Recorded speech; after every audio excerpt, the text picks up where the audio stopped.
شروع اللہ کا نام لے کر جو بڑا مہربان نہایت رحم والا ہے۔ تہجد کی نماز کے لیے رات کو سونا شرط ہے یا ویسے بھی پڑھ سکتے ہیں؟ ویسے بھی پڑھ سکتے ہیں، یہ تو ایویں لوگوں میں مشہور ہو گیا ہوا ہے۔ بخاری مسلم دونوں میں حدیث ہے، سیدنا ابو ہریرہ کہتے ہیں نبی علیہ السلام نے مجھے 3 وصیتیں کی تھی۔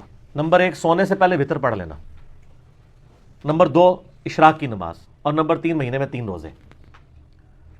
تو ویسے افضل یہ ہے کہ وتر آخری پیر پڑھے جائیں، کیونکہ بخاری مسلم میں آتا ہے نبی علیہ السلام آخری پیر میں اٹھ کے وتر پڑھتے تھے۔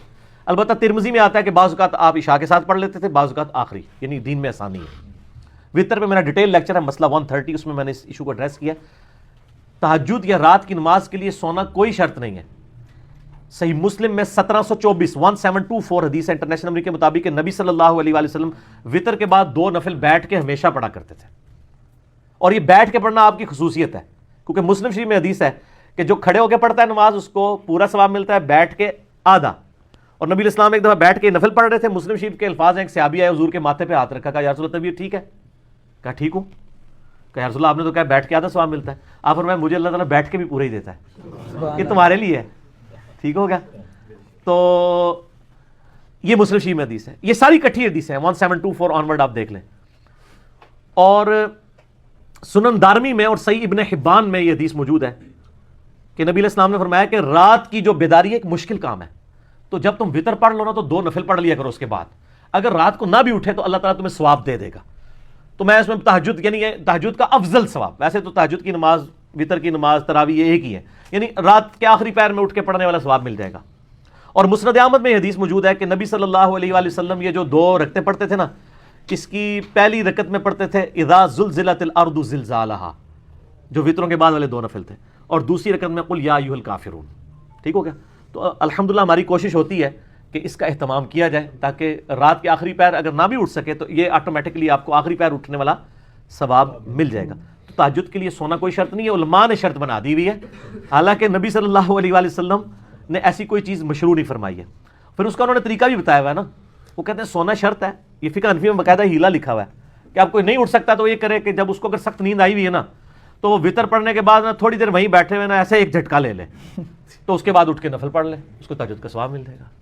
سر جھٹکا لیے بغیر بھی پڑھے تو ثواب ملے گا، بلکہ آپ علیہ السلام کی روٹین تھی۔ صحیح مسلم 1724 انٹرنیشنل نمبر کے مطابق، اس میں اور کئی تفاصیل ہیں، مسئلہ 130 ہے میرا نماز وتر کے اوپر 2 گھنٹے کا، وہ آپ دیکھ لیں۔ تعظیماً کھڑے ہونے کے بارے میں بس یہی ہے اور نہیں، بس ٹھیک ہے۔ جامعہ ترمذی میں حدیث ہے کہ انس ابن مالک کہتے ہیں رضی اللہ تعالیٰ عنہ کہ ہم میں ایک ایسا شخص آتا تھا جو ہمیں سب سے بڑھ کر محبوب تھا، لیکن ہم اس کے استقبال کے لیے کھڑے نہیں ہوتے تھے کیونکہ ہمیں پتا تھا کہ وہ اس کا برا مانتے ہیں، اور وہ محمد رسول اللہ تھے صلی اللہ علیہ وآلہ وسلم۔ جامعہ ترمذی میں حدیث ہے جس شخص کی یہ خواہش ہو لوگ اس کے احترام میں کھڑے ہوں تو وہ اپنا مقام دوزخ میں دیکھ لے۔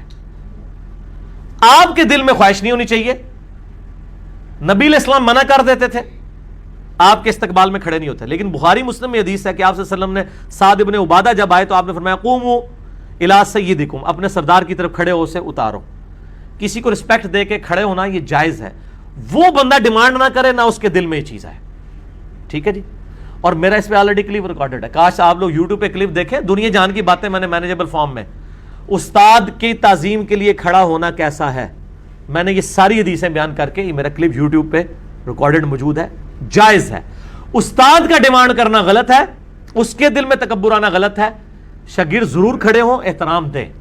پرائم منسٹر آتے ہیں، باقی لوگ احترام دیں ان کو، اسمبلی میں کھڑا ہو جانا چاہیے پرائم منسٹر کے استقبال کے لیے، لیڈر ہے وہ تو اس کو پروٹوکول دے، لیکن اس کے دل میں خواہش نہ ہے کہ لوگ میرے احترام کے لیے کھڑے ہوں، اور وہ چیک کر سکتا ہے کہ اگر کوئی نہیں کھڑا ہوا تو اس کو تیکھی نظروں سے نہ دیکھے، ٹھیک ہے نا جی۔ ہمارے بھی آفیسز میں کبھی ڈی جی آتے ہیں، ہم استقبال کے لیے کھڑے ہوتے ہیں، اور میں کبھی کبھار نہیں بھی کھڑا ہوتا، ہمیشہ ہی تو نہیں کھڑا ہونا نا، کبھی کبھار نہیں بھی کھڑے ہوتے، ٹھیک ہے۔ لیکن یہ بات ہے کہ ایک بندہ آپ کے سامنے آ کے جب کھڑا ہو کے آپ سے سلام لے رہا ہے، اب آپ بیٹھ کے سلام لیں گے تو تکبر آ جائے گا، پھر آپ ضرور کھڑے ہو جائیں۔ وہ جیسے پتا نا مشرف صاحب ایک دفعہ واجپئی کو ملنے کے لیے گئے تو وہ کھڑے ہو کے سلام کیا تو واجپئی فوراً کھڑا ہو گیا، حالانکہ اس وقت کتنی نفرت چل رہی تھی، اور وہ ایک پنجے کی وجہ سے دوبارہ سے پھر وہ امن کی آشا شروع ہو گئی۔ تو جب آپ کے سامنے آگے کوئی کھڑا ہو جاتا ہے نا تو آپ ضرور کھڑے ہو کے سلام کریں، لیکن اگر آپ نہیں کھڑا ہونا چاہتے، ویسے کو کمرے میں انٹر ہوا ہے تو وہ جائز ہے، لیکن ایک بندہ آپ کے سامنے آ کے سلام کر رہا ہے اور آپ بیٹھے ہوئے ہیں کہ پھنسے ہوئے نہ ہو، جس طرح میں یہاں پھنسا ہوا ہوتا ہوں بعض کا نہیں اٹھ سکتا، وہ معاملہ الگ ہے، ٹھیک ہے جی۔ سبحانک اللہم و بحمدک اشہد ان لا الہ الا انت استغفرک و اتوب الیک وما علینا الا البلاغ المبین. جزاکم اللہ خیرا و احسن الجزاء.